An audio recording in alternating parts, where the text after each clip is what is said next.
It's not funny. You're up into hysterics here. Okay, do it. That's exactly why I went and had the paper did. Okay. Just so she can get it out her system. Be able to make the left. Come on, Malik. Come on. Make a laugh. Come on.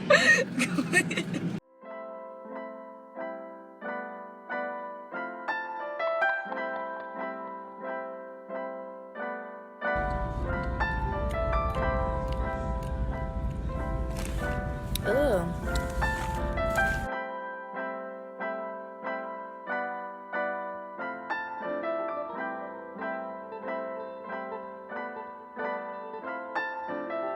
Well, we continue to follow some breaking news this morning. Milwaukee police investigating what they call a suspicious death. So I wasn't going to stop until I find out who did this to my daughter.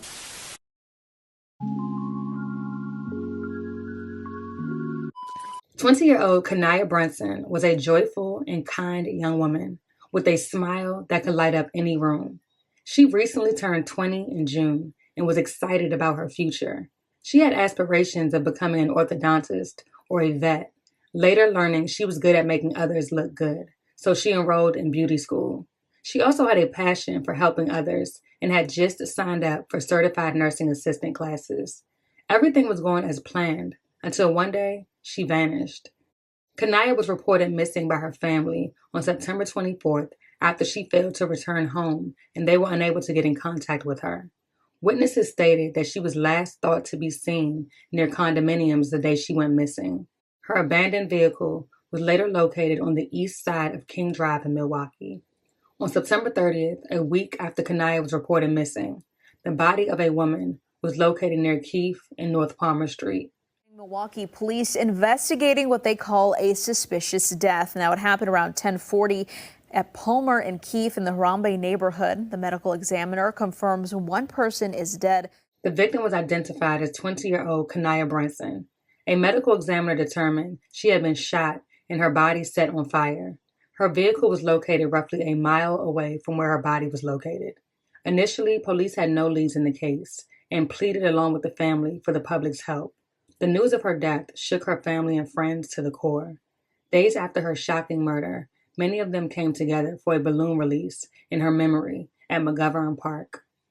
I just pray I don't never want to let nobody ever feel this type of pain. Family and friends united by pain, gathering to grieve the loss of 20-year-old Kanaya Brunson. It's terrible that we have to do this. I would have never thought that I would be burying my daughter before she buries me. Brunson's parents say she could light up a room with her smile. She loved helping others. Her father tells me she just signed up for CNA classes. She wanted everybody to stay close and wanted a lot of things out of life. She was going for it. Dreams cut short. Police say Brunson, the victim of a homicide. Police say they found her body near North Palmer. Her father tells me her abandoned car was found about a mile away from here.